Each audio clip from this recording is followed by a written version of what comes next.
This is Feed Your Brand.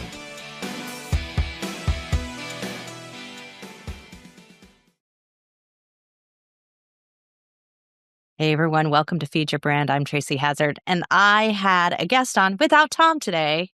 And I had Fran Asaro, our YouTube expert extraordinaire. She's the founder of the Senior Tuber Community, the president of Thrive Anyway. And she really has this real world, on the ground, putting up videos every single day, practical experience to how an entrepreneur can really use YouTube. All right, so let's listen to Tracy's conversation with Fran, and we'll be back with a few final thoughts after that. Watch hours, Fran. We're going to talk watch hours today. And that is, it's the most important thing. If they're not watching the content, they're not learning anything, and you're not on a path to earning anything. Right. And a view and a subscriber does not equate to a watch hour, right? That is not the thing. And that's where people get a little confused. So, okay, because podcast listens and watch hours are like two different languages. Let's start by breaking it down. What's a watch hour? A watch or watch time hour equates to how long your viewer stays on your video. Now, it could be that they watched half of it, but they went back 3 or 4 times into the same thing, that the information that they wanted, that'll still count. But if you're dropping off in the first minute, you don't get the first minute. It equates to a view, but it doesn't equate to a watch time hour until they stay on for some substantial amount of time. So I would say if you're not getting anybody to stay on, you want to look at your views first, because they can't even watch it if you're not getting them to click.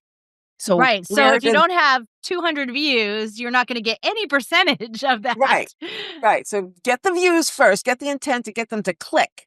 Then they'll fall in love with your content or not, right? So what helps with the clicks is thumbnail, title, and tags, right? So once they click, because they're going to see it, you're going to be setting out like a trailer kind of thing, and you click on it. Then they go, oh, this is interesting. First minute, you don't use some of the other secrets to keep them on, which we're going to talk about. So if you don't entice them with hooks and suggestions and something to tie them in, then they're done. They leave in a minute. So if you can keep them on there for as long as you can on the video, those watch time hours are worth gold. So that's what we really need. So let's talk about what the goal is, because you can't earn money on YouTube if you don't hit a year's worth of watch time hours. Like there's a minimum, months. Yes. 12 rolling months, right? So you have to not only hit that number, you have to stay there. Right, which I call 333 watch time hours a month. This way I could just keep it and make sure if I'm way off to enhance or do something with it. Right. So the current total watch time hours are 4,000 watch time hours to earn. There's a 3,000 level that people might have heard about. We want to make sure that you know that we know that. But that is really for qualifying for open support and the title of YouTube partner. Yeah. And so all of that is on the path, but it doesn't start earning you dollars till you hit 4,000 watch time hours in a rolling year. Now, we're talking about how to set it up once you've got it, but there's also how to set up the video by strategizing the video itself to have people stay on, like using hooks, and how to set up the video itself so that it keeps people going. Okay, let's dive into that in a second. I want to get to the third thing that you mentioned before, which was, you called it promoting a video. What's that? Well, some people actually can go out and spend money to promote their video. I don't usually do that, but you can just by, every bit, if you have 2 platforms outside of YouTube or 20, or if you use a email list and a blog and whatever you use, whatever's in your wheelhouse. I always say, let YouTube be the home base for everything you do, and then share it everywhere you live. So if you send out a monthly newsletter, that's where it should be. If you use clips, like we talked about before, you can make up to a 1-minute clip of it and share it somewhere on somebody else's page. So sharing it everywhere you go. Anytime you're done with a video, you upload it, you've optimized it like we've talked about here, then share it everywhere. So we get, and just to keep this in mind, we get and our clients get much more watch time hours by yes, putting all of our videos in our channel and on our playlists and all of those things and sharing that playlist into but we get more watch time hours than views, like, because we have a higher percentage of that when they come from our website blog. So just Yeah. keep that in mind, that if you're embedding your videos somewhere, whether it's in your community groups, like if you've got a membership group or any of those things, use the YouTube videos for your tutorials. Stop using these third-party places to stick your video. You can privately leave them in or unlisted leave them in, and they still Yeah. work to watch time hours, right? Yes. Unlisted videos count. Oh, no, public videos. I am Only not sure. public. Only public. Thank you. I was going to cover Yeah. that. I didn't So want that to pass off. Public videos. And if they got them from, years ago, it has to be new views. Okay, I can't use old views. So if you got something with old, it has to be new views this month. Well, but over a rolling period, those views are counting. It's just if they're older than that, they don't count. Right. They're Right. not going to count for Yeah. anything Only old. within the rolling year do they count, the views Yes. within that, or the watch time hours within that.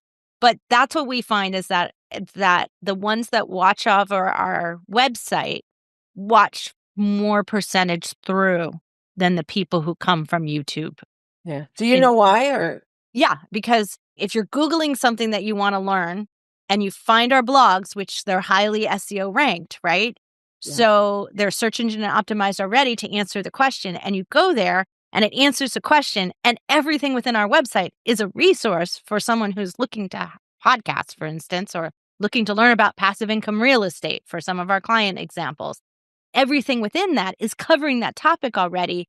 And our blogs are already smart enough to send you to the next blog and the next blog and the next blog, right? The other popular things, or give you a resource area where you can search through them and find out exactly what you're looking for. So you don't Right. ever need to leave. And once you get there, the content's great. So it's really useful and helpful, and you'll watch it all the way through to get your answer.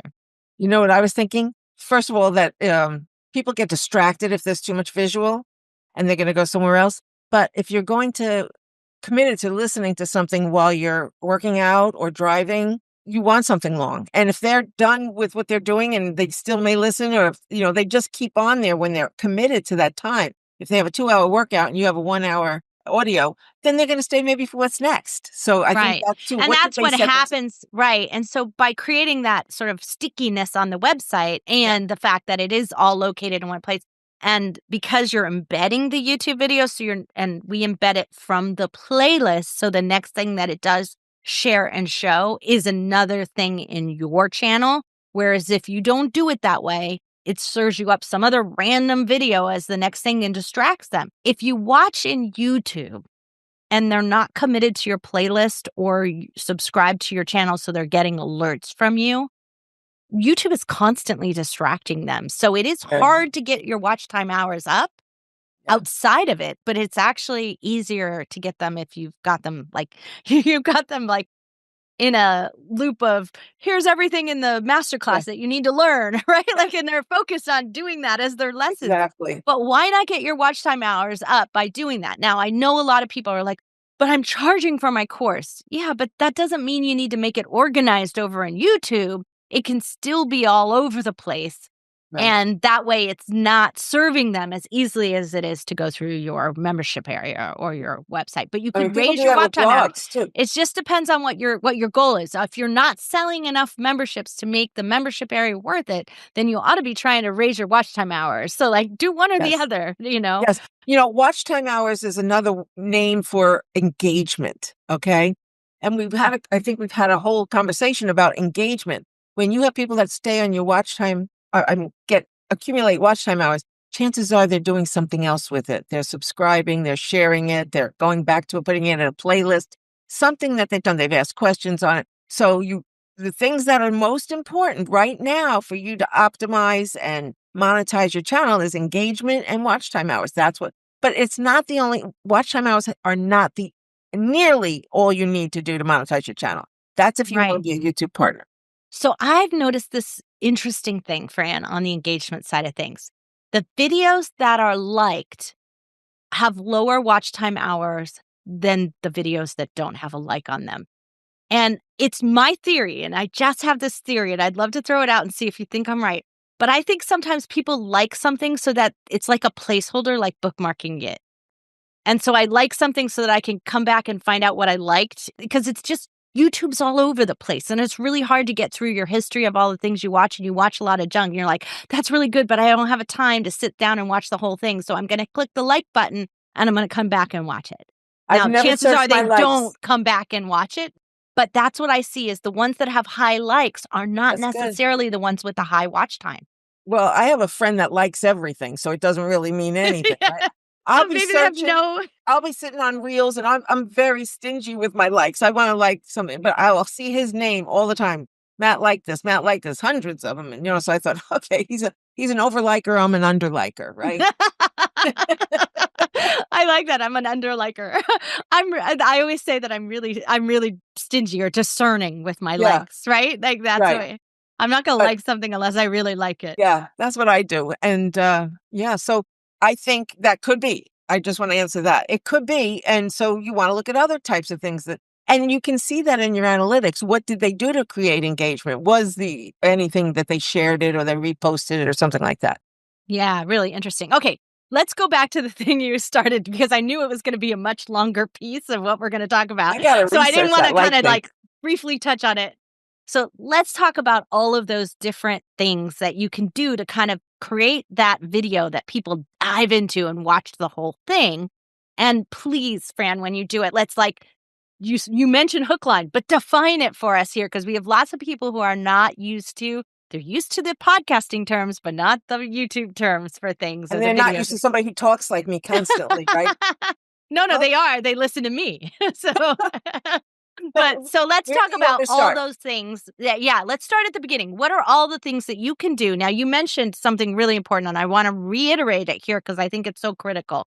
You talked about that the main things that you could do right, and this is very different from podcasting.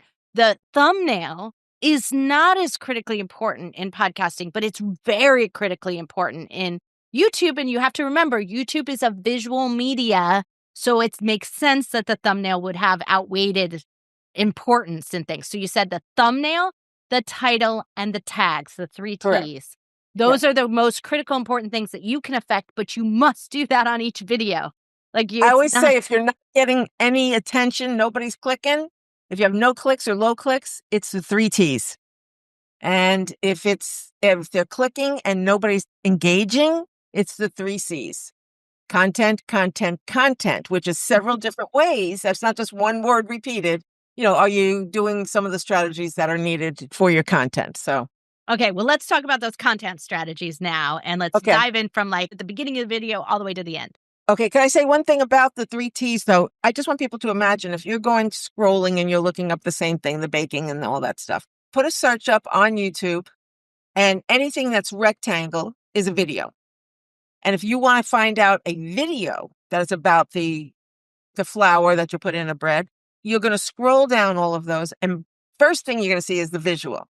And if they have something said, supposedly that's slowing down now. It's usually just the visual without letters, but whatever you want to do, make it very short in the letters and bold and contrasting. So imagine what you're doing. If people are going to your channel, they're going to look at that first. Is it enticing? And does it lead them to the title? And if it leads them to the title, that's the part of the segue you're trying to get. And then they're going to see whatever your description looks like, and they can click on it or not. And sometimes they search for the amount of views or things like that. So you have to be mindful of how you want it. I just want people to know why it's like that, because there's a whole system. And I search for channels a lot. Channels are the round visual. So if you're looking for a channel, you want them to search your channel. You want them to love you and everything you have to say. So if I'm looking for podcast support, right, as a podcaster, I'm looking for Tracy and Tom, right? So I'm going to go down there for their channel, and I'm going to see them in their round circle, which is their profile image. And I'm going to do anything I want from their channel. I'm going to be able to find them easily.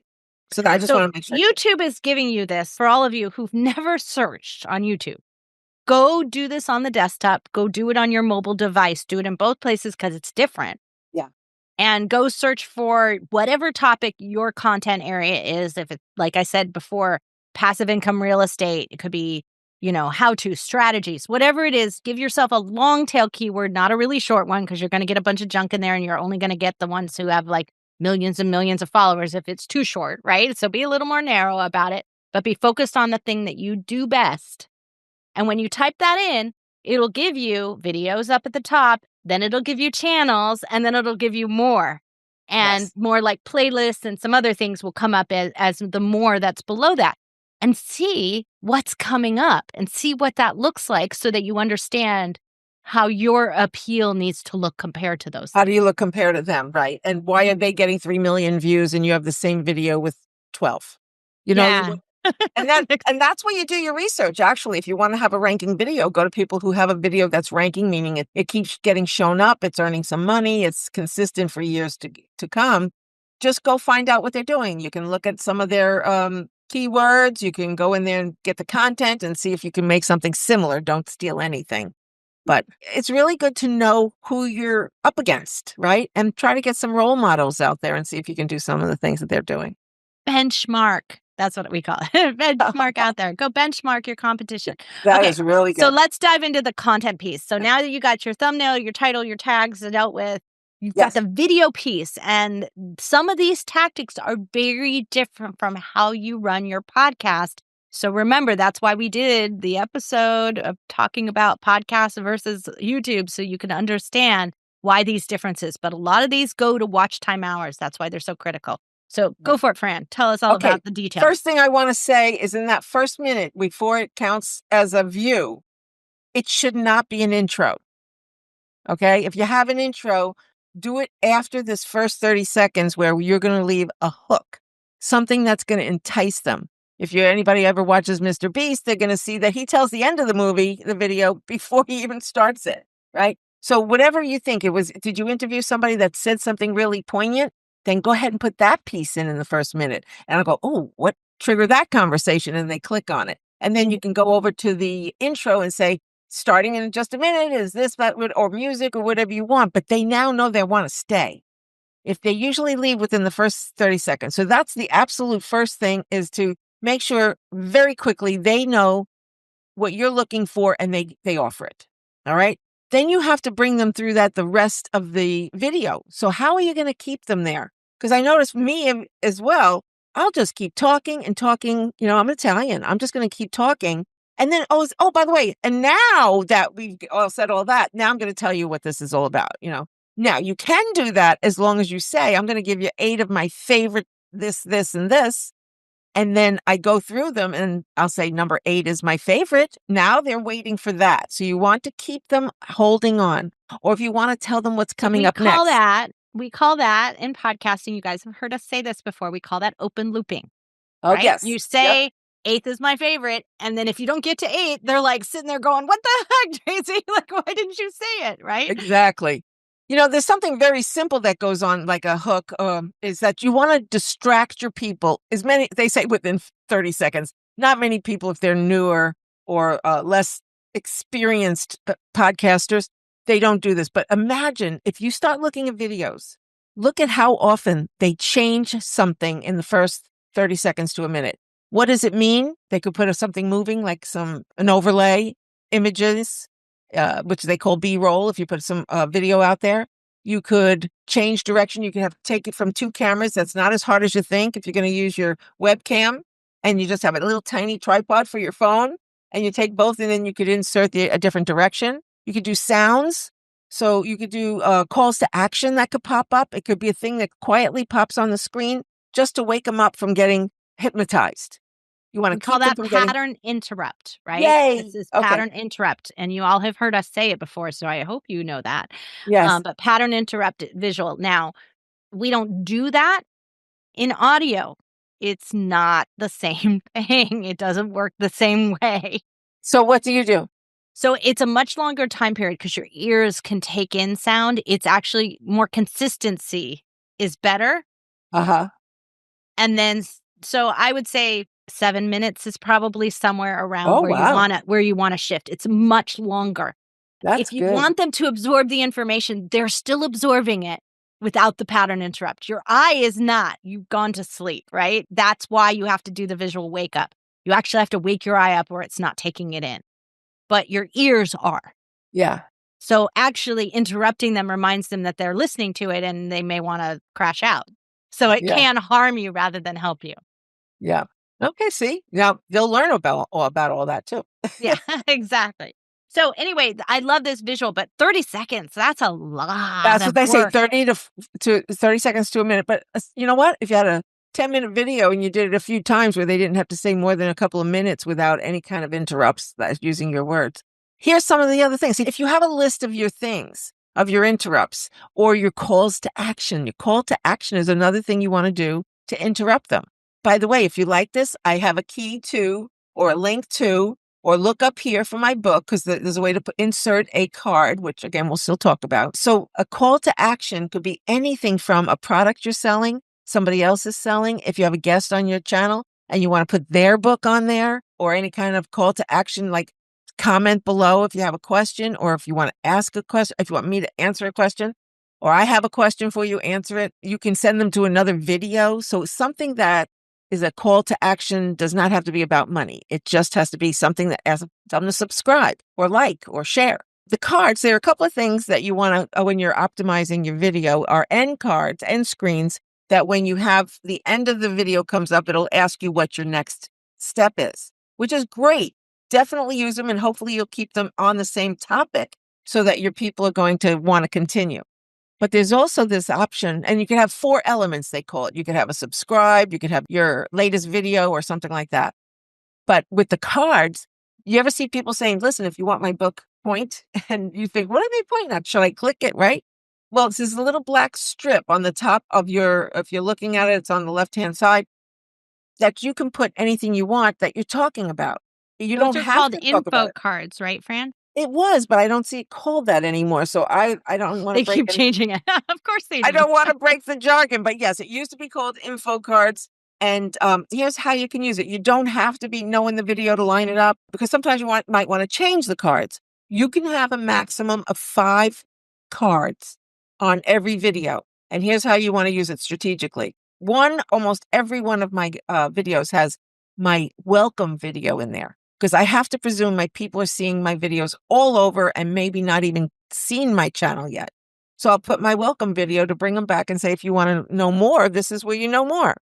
Another one is I might want to put as many as cards that will be related to that video. So if there's a playlist that has all of those videos on there, put the playlist on there, right? And so any other videos that might pertain to that or something that you might want to give them that would bring them to a new aspect of yourself, right? Yeah, I could tell you about flour, but did you know I could tell you about eggs? Like whatever it is. So you might want to introduce them to something else. And So then like a related topic. right. And so when you do those cards, you have an ability, like let's say you have a 70 character long title. Nobody's going to be able to read that from that card thing because it truncates, it cuts off some of it. If you have to keep it long, at least put the most important words first so that if they're looking when that card pops up, they're going to see how to blah, blah in 30 characters or less. That's all you get. So I usually just change it completely and said, you're not going to believe this, or look here right now, or something very quick. And then they click on it and you have an opportunity to even have another sentence for 30 characters or less that tells them more about clicking on that video. It's like, again, it's the free real estate I talk about, right? If you take advantage of those little places to keep unfolding and having them, give them breadcrumbs, people call them, right? Usually I'm thinking, do I want the 20% to have it or those people who I could keep? So I guess you could do both, or you could decide what's more important. I want to grab more people with something, maybe I'll think about it, how I want to keep them, or go ahead and make sure the people who are supporting you are still getting honored. But I don't think they know they're missing something. They're not saying, No, here's my end card. I'm not saying that they are, but they're the ones that are going to buy your stuff. They're the ones that Yes. are already convinced you're the resource. Mhm. So if you send them to the next thing, it's more likely they're going to buy from you. And Yeah. that's why you do want to make sure that you have some way to keep them into your content and help them navigate to the next thing. Yeah. Because And they don't know what's the most important next thing yet. So yeah. keeping up with that, whether it's now, but the call to action, the info card, or whatever it's called nowadays, But Yeah. whatever that little black bar is with the thing that they could be getting, like buy a masterclass or come in and join my coaching call for free for this week. Like that call to action item is very valuable to somebody who's just consumed 80% of your content. Right. And so even if they're new or if they know you already, you definitely want them to know what the right call to action is for them to take to stay with your community and buy the next thing. Exactly. Okay. So I've never done this, just so you know, but if I might want to try this, say, listen, we're going to be inserting a couple of little gifts, some Easter eggs or some gifts or something Mentioning throughout it. this I whole love video. that. So then you can entice them because, first of all, I think I mentioned it, but I want to say if you put your card in because you have the option to put it up that it goes on at a certain time. And I always put it on after 31 seconds, that it pops up. Because if you do it before then, you haven't been considered a view yet. And if they really like that card and they want to click on it and get off of your video, then you just lost at least the view that you could have had. And so you may be pulling them off on those cards, but you're pulling them back to your own video, which is what YouTube does. They keep you on their own videos. So you're going to play like YouTube does and keep people on your channel, not always on that video. So I want to ask this clarifying question I mean, it occurred to me here that we use these terms and we throw them out. So views have absolutely zero to do with monetization qualifications. So it doesn't have anything to do with it. But it does have, I'm going to call it social proof to the audience that you're the right thing. And so it's more likely to get someone in that might consume the watch time hours. They want to say, hey, this got 3 million views. I'm going to go look at it. They're important, but the view numbers actually don't come into the calculation that YouTube uses about whether you qualify or not. So just keep that in mind. Yeah. Okay. Do you need more on cards? I just want to make sure I said another thing about No, the only thing that I have found, and we've dialed it in on the end cards that we create for our clients, and what we've used is we find we get better action on 2 card instead of the 4 squares. Okay. I don't know why it is. I don't know that I have enough data to call it and say it's true. Is it the same topic? No, it's like if you have subscribed, let's say on one side, and then the next video on the other, rather than subscribe, next video, my channel, like having 4 things is too many choices, is my perception, is that I'm guiding them into the 2 most important actions they could take. If they're already subscribed, then the next video that I want them to consume is more important. If they have subscribed already, they're just going to go to the next video. But if they haven't subscribed, they might do both. Okay, so here's where you can play, because I used to always stop at 2, and I thought, again, free real estate. Am I losing out on the free real estate? But if they don't click. So I'm trying out some new ways. And in that 20 seconds for the end screen, you can actually adjust in the beginning and the end. So if you have something in the background you didn't want the end screen to pop up over, did you ever see that happen? They're pointing to something and the end screen pops up and you don't know what you're missing and you can't even move it. And now that there's ways to change that too. But all you want to do is like say, okay, I'm going to straddle them or whatever, layer them and have one pop up at the 20-second mark and then let it come off. Yep. And let the other one come on and then come off. And you can mark it the way you want so that the top one pops up and then another one pops up and off. So if it's not working and you want people to have more to choose from instead of just saying, I'm only going to put 2, like it's like a 5-course meal. I'm not going to get the whole meal at the same time. They're going to give me this when I'm done. Then I'm going to get this. You could do it that way as well. So what we found in the statistics that I've reviewed from everyone whose YouTube channel we manage, or we rebuild these, we build the bumper with I'm going to call it like a blank screen, which is a general piece of information at the top so that you can make multiple choices about whatever you want to pull up there. And it's not interfering and visually overriding anything that is important, right? Yeah. So we do that. You so use Canva. The last 20 seconds is basically this sort of like, I'm going to call it generically blank slide. But that's what it is as your music tails off and your video tails off. Like there might even be voiceover still going, but there's nothing on the visual screen. Blocking, that's which I love.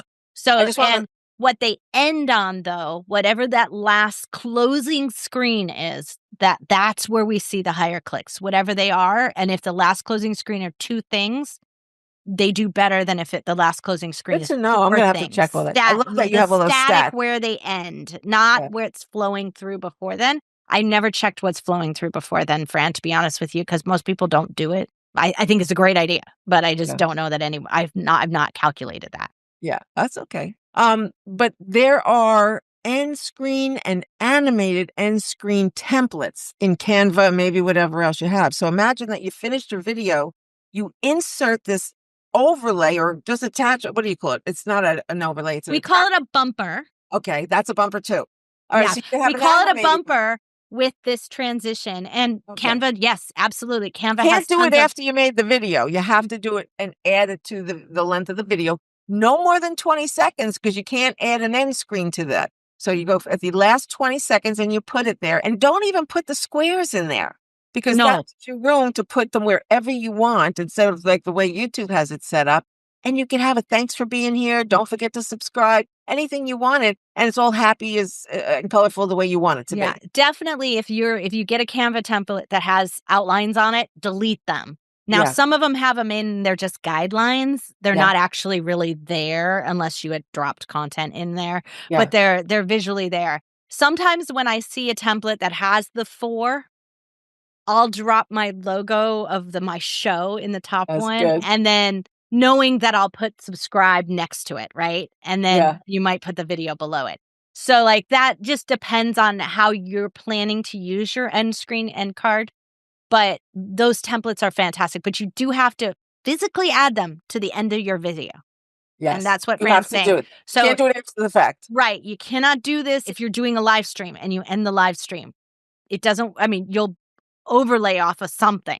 Like Right. you'll just, there's no way to do it. You're going to cut something off if you put an end screen on it. It doesn't work there. It only works with an edited video, and you add this week. That's why we call it a bumper, because you're adding it to the end. You're bumping the end and call it that and put it there. But What about people who they're have not hard to add. What about outros? How do you put the outro before or after the bumper? We put the outro as a part. It is the bumper, essentially. Music so or the whatever else. outro is like 20, 30 seconds, maybe, depending on what you're trying to say. But it's like, here's my community. Here's how you can find out more. Here's the website URL. And then the 20 seconds that fades to the end screen. And That's that's good. how we do it. So anything else on the content side, Fran, that people can do to help get people consuming more of it, stay in and watch the whole hour, watch the whole 30 minutes? Be strong. Don't say goodbye. Make sure you leave them with something. So you start off strong. Hey, what we're going to talk about today is my favorite thing type thing. But when you leave, say, if you like this, we have plenty more. Make them know that you are not a one shot. What do they call it? A one time with albums. and One hit records. wonder? Yeah, you're not a one hit wonder. This is what you do. Thank you so much for being my seat. This is what sidekicks are for, right? Oh gosh, I love being here. So you want to make sure you end stronger. Don't waver. Don't get a little less and less. And like this is just the beginning. I have so much more to share with you. Don't forget to come back.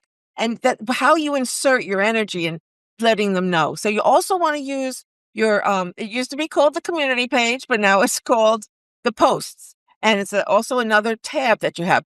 Don't hesitate to use it for your videos because people will go there and not a lot. If you're going to post on every other social platform, make sure you use that. It's free again. And people, you want, even if it's one person, it could be the person that's going to watch it for an hour. Absolutely. You know what I really love about what you said there is because we were just talking about bumpers, people rely on their bumpers to do the work for them. The bumper, if you've listened to it again and again, I mean, it's a like outro. It's a like little bit of music and it says, to find out more, go to the. Yeah. It's a commercial to them. It's Yes. not an invitation. You still need to say this. Tom and I say it at the end of every single one of these. You're going to hear my conversation with Tom right after this. The segment with Fran, we're gonna come back, and when Tom and I end that, we will say, if you want all the tips from there, don't forget about the how-to for this. You're going to need to go to podcastersunited.org. So we're going to invite them in that soft sell way to consume Yes. something that they want. Yes. But we are not going to forget to mention it because hearing it from us is an invitation. Hearing it from the outro guy, who happens to be my brother-in-law, but even with Chris's great voice, it's still a commercial. Yeah. And that's it. I love the way you say soft sell. Think of it as sharing. And all you want to do is share with them and not sell them anything. So what does that look like for you? Because there are people out there who are sensationalized. They want to be. And those of us who just want to be gentle. How can you do it? If you don't know what it is, then you need to maybe check with Tracy or Tom and say, what can I do that would sound like I'm offering them something without, because I just got to tell you, I always, no offense to used car dealers, but I was trained so strongly when I was in real estate for 20 years. I sound like a used car dealer when I was a closer, right? I was a real estate agent for 25 years. So I just knew how to close people. And one day when I became a coach and I decided I don't want to sound like that anymore. So I sound like Rosie Perez and a used car dealer. I'm still trying to untrain myself, right? So just think of it. Is this how I want to sound to my people, or do I want to sound softer? Do I want to sound different than I do now? And then ask for training. Well, we've got the There's perfect a video timing. on that. Yeah, there's a video on that. There's actually a Feed Your Brand episode on that. It's called The Perfect Timing to Sell on Your Podcast Episode Without Sounding Too Salesy. Good. We'll add that here. So this is where if she mentioned something, you have a great video for it. Now's the time for one of those info cards to send them to it because it happened to be right at the right place. Or remind them at the end, whatever that is. Yes. This is also a good place to create that commenting going on because it doesn't happen well in YouTube because you've got that long description and so much of it is truncated, Fran. Like, I feel like you should watch your own video and write a comment with the link for what it is to remind them what it is, where it is, right at that moment in time. Yeah. I think that's a good idea. Your comments section are so big. Nobody's telling you what to put in your comments section.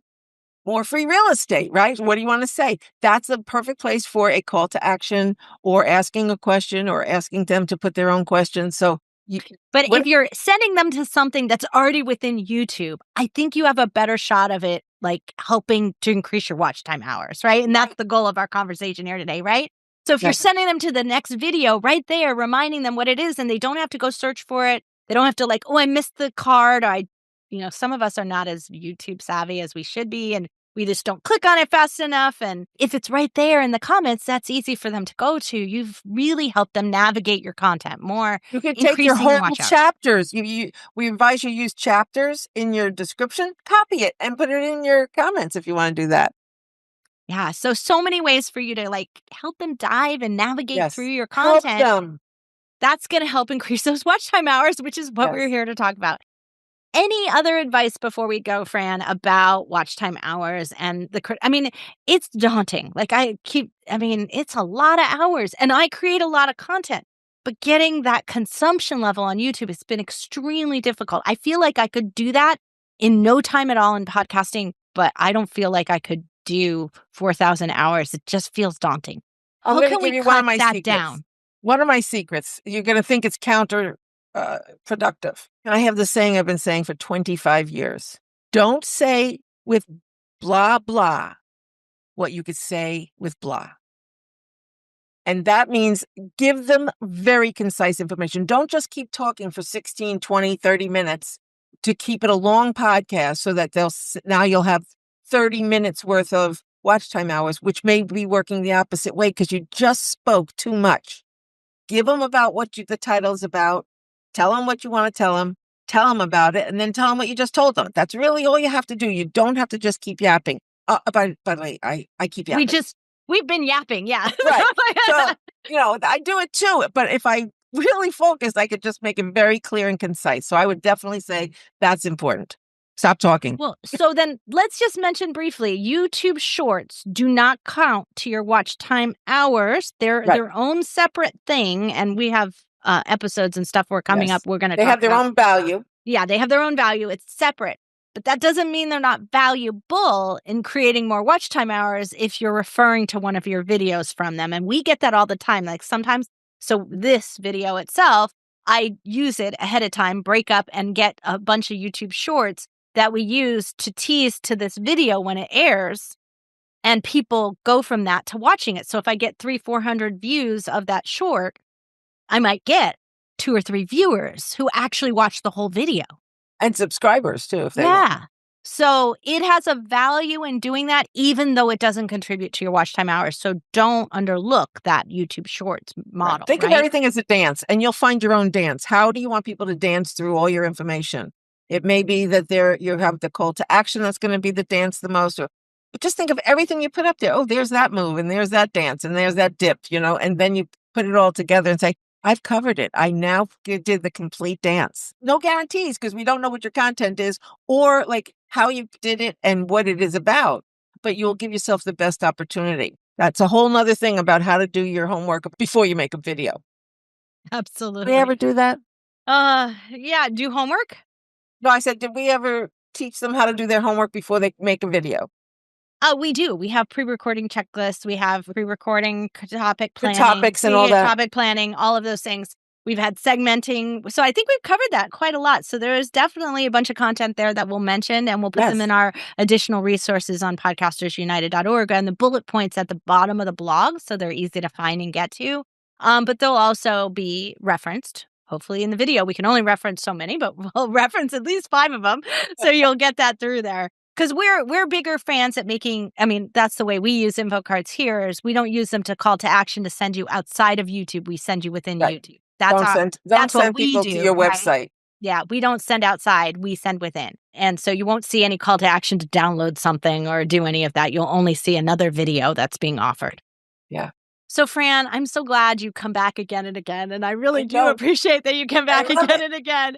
Poor Tracy. 2 topics in 1 week for us to be recording is unusual for us. But hey, there's going to be a nice little dance, as you put it, between the two. So, everyone, you're definitely going to want to go back. And I am going to have for you some new features. So, do not miss it. Check out the description for this. Check out the outro that we create, the closing that Tom and I do. Make sure you stay and listen to that piece here, because we're going to have something where we're going to make it easy for you to navigate to all of Fran's stuff and be able to find them. So might be a secret playlist, might be some other things, but you're going to have to check out the blog post for this episode to find out what it is, or stay tuned and make sure you're watching the whole video all the way through to get to the announcement of what that is for how to find more from See what Fran. she's doing there? Does anybody see what she's doing there?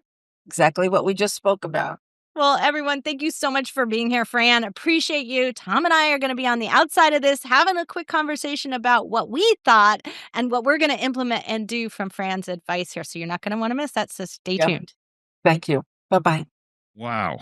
Really, there was a lot packed in that discussion. And it was eye-opening to me, especially the difference between views and watch hours. And it's interesting to me that as consumers of video, and, if you're looking at anybody else's channel but your own that you have access to on the back end of YouTube, all we see are views, and we judge videos as to whether that's a good video or not, or a popular video or not, based on views. And it's interesting, the views don't really count as anything, if I remember right. Well, the views don't count at this early stage of it before you're into monetization. After it, the views count because you only need a minute of video for you to get for it to count and you to make money because the ad ran before your video, right? So it's a chicken and the egg kind of thing here, if you want to think about it, is you got to get your watch time hours up and you have to keep it at a certain level to stay qualified. And then you have to worry about your views, because if you don't worry about your views, you don't make money.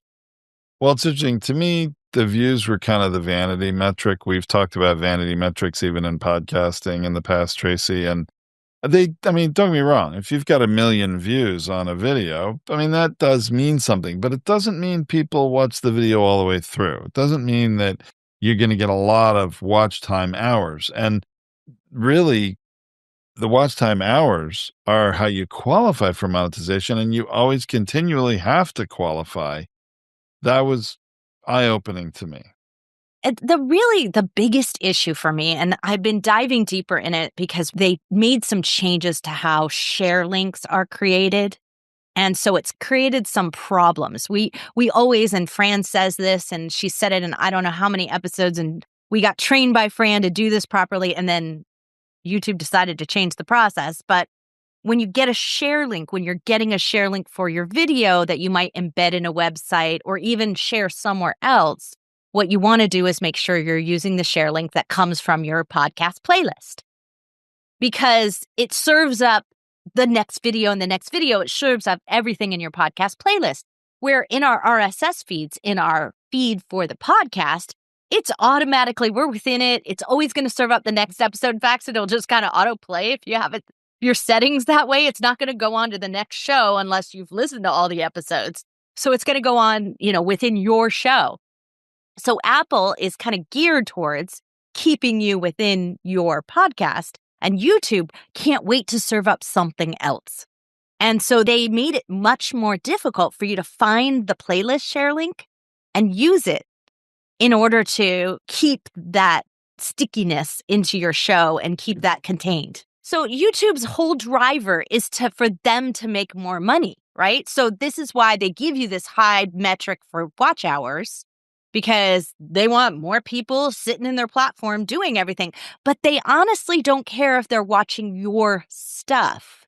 Oh, I don't think they care at all if right. they're watching your stuff. They want to keep you on YouTube any which way. So they're going to show you whatever kind of videos their algorithm thinks you're going to be interested in, and the most popular ones in those categories. So you will stay glued to their platform. And that's, for most of us podcasters, that's not really in our best interest. So Tracy, the playlist share link for a video is right on the money, so that people finish your video, they're served up another one, and they have to voluntarily leave. They're not like lured away by YouTube, right? Right. And I think that's one of the sticky factors that you have to create. And then I think what we do with the embedding that playlist player, that version of our videos into our blogs, also keeps it contained, because we keep the main videos on this blog on your website, which keeps them into all your other content, makes it easy for you to go to the next blog or go down your Showcaster player, in our case, right? Go right down and listen to all the episodes in a row.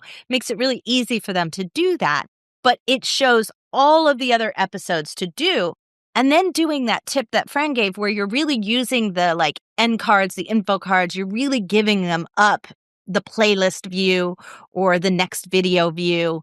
And what I do is I actually have mine slightly lowered. I only give 6 views. So I only give 6 videos that would show up. And I use the playlist view, and I use it from recency. You can switch it, and do it a different way. And you could pick the videos you want in there. I just don't want to work that hard at it. I just wanted to make sure to keep people into my playlist and serve up whatever's next.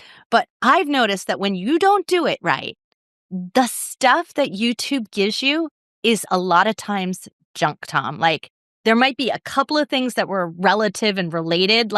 I did it with Fran's last video as I switched it out to the regular playlist to see what YouTube would serve me up. And there were a couple of things about YouTube, but there was stuff that was politics and how-to videos for stuff that we'd never do, or, influencer stuff. I couldn't believe the stuff that they put up. It was going to send you down a rabbit hole away from the topic even, which really surprised me from YouTube. Well, didn't surprise me so much. I mean, they're serving up really squirrels for, people to chase is the reality of it. And, I'm sure there's a lot of science to it, because YouTube is owned by Google. I'm sure they don't do anything by accident. I'm sure there's a lot of theory and science behind keeping people engaged and spending more time, which is how they make money. And, how a channel might, not a channel, many, many different channels might make a little money, because they're going on to different things. Right. But I think that I really still thought, because Google owned YouTube, that it was still much more topic and keyword focused and not so much just ad focused. And so what I really think is happening here, and this is what I was seeing by doing this, is they're serving up videos they know they can make more money on, as opposed to a video that might be more relevant that isn't highly monetized.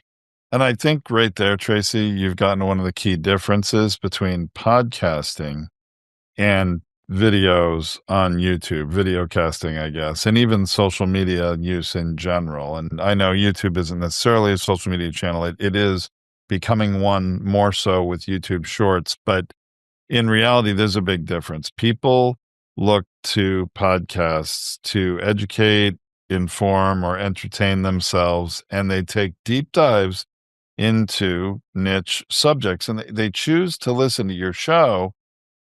And it's a different level of influence. It's people that really are going to spend time again and again and again on your show. And I don't think that is as realistic in YouTube. I just don't think it's why people go to YouTube so much. They, as I mentioned to Fran in the other episode where it was YouTube versus podcasts, I'll go there for a how-to video in a minute.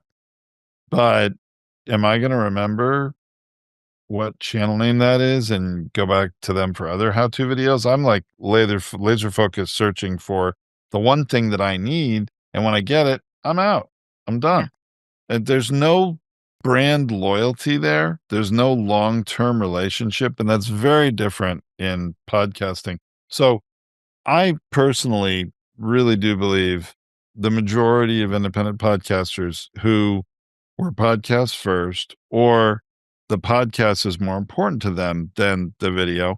I'm still a big believer in recording the video and putting it out there. There are lots of benefits for podcasters, but it is really what you said before, embedding that video in your episode blog. And if you're a podcaster listening to this or watching this and you don't have a blog for every episode, that's the number one thing you got to do, because you can't embed a YouTube video in a blog on your website if you don't have a blog for the episode.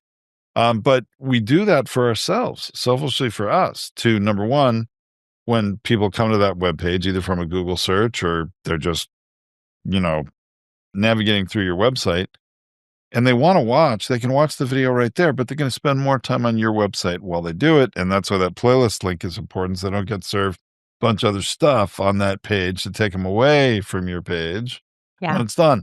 That's the benefit for podcasters, and it's an SEO benefit. It's an engagement benefit. It's a way to serve your community better. Well, to close this out, so first things first, I want to make sure to mention that there will be a tip. We did a tip video and a tutorial on how to create that playlist share link.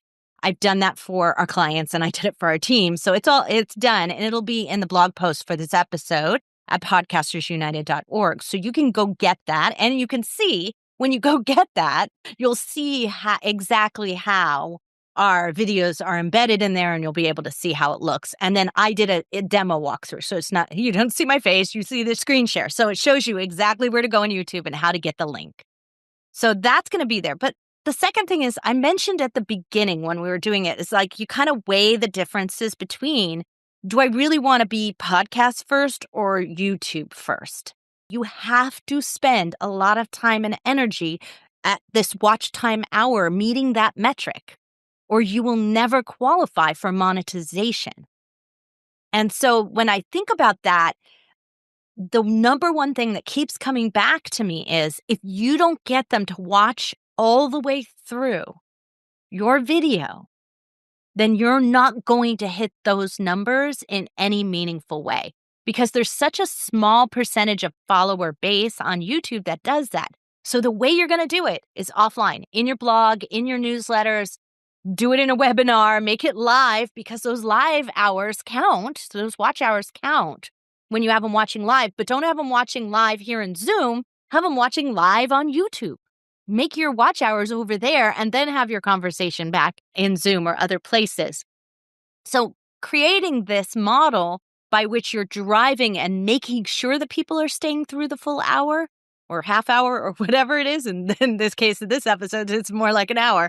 So making sure that that happens is really critically important to getting the watch time hours up. And if you're not going to be able to do that, then I sit back and say, I'm going to focus on my listeners and focus on that listener first model, and have the YouTube be an added benefit that maybe does some branding for my website, that does some stickiness for the SEO, and it has different value.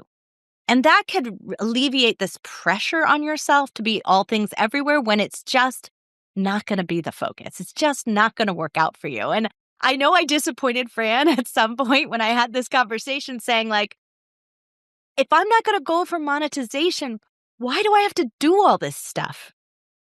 I think it was a really good point, Tracy. I think everyone listening to this episode and watching it on YouTube, if that's where you're seeing it, or on our website, I think you really do need to decide. Are you a podcaster first? Is that how your community is going to get more value from you? Or are you a YouTuber first? And it's okay to be either one. I mean, if you're a YouTube first person, it makes sense to put your show out there as a podcast, because guess what? There's a lot of people that prefer to listen to audio versus watch video. And then the same thing happens, if you're a podcaster first, that's great. You're still going to put your video out on YouTube because there's value in it. Definitely. But it's just a different value. And I agree. It's very hard to be following all the best practices for each individual, let's call it channel, for lack of a better, channel's a bad word because YouTube platform. Yeah, for each different ecosystem, maybe. It's really hard to be doing everything that you can possibly do because some of these things are in conflict with each other. And we actually go over that a little bit in that other episode. If you listen to that one, listeners, the one with the YouTube versus podcast, there are some priorities. I think you just have to decide what's your priority going to be. And the other one is going to be secondary, and that just accept it because that's the way it is. Well, as always, we have Fran back again and again because we know some of you are YouTube focused and we want to make sure that we're serving you in providing someone else who can provide that information for you because we are very podcast centric and that's okay, right? And just want to be able to provide both models for you. I do think this is kind of goes to our standing advice, Tom, for social media as well. Start with one and then go to the other. Yeah, you can't.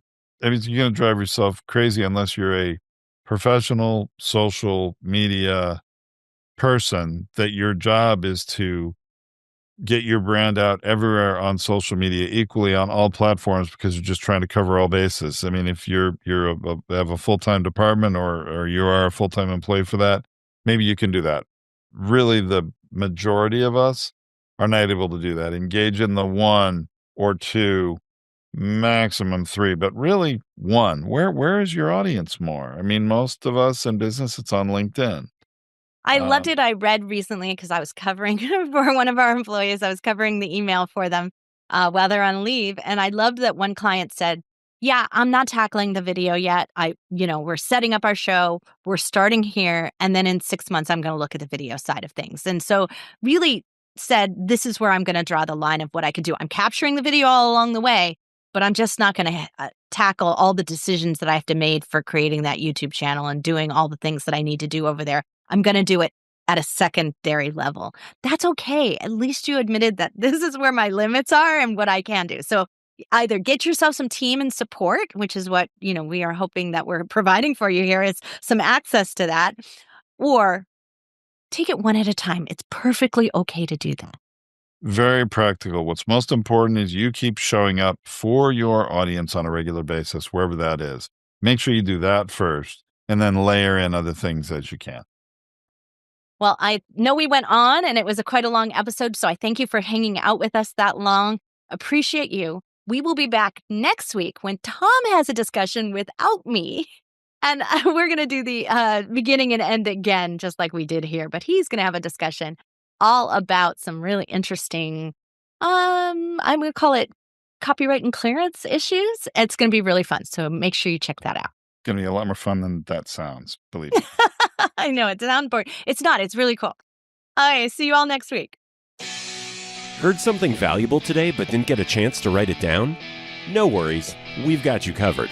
We partnered up with podcastersunited.org, where podcast hosts like you can get free resources, free masterclasses, the largest podcast tip library assembled, and free promotion opportunities.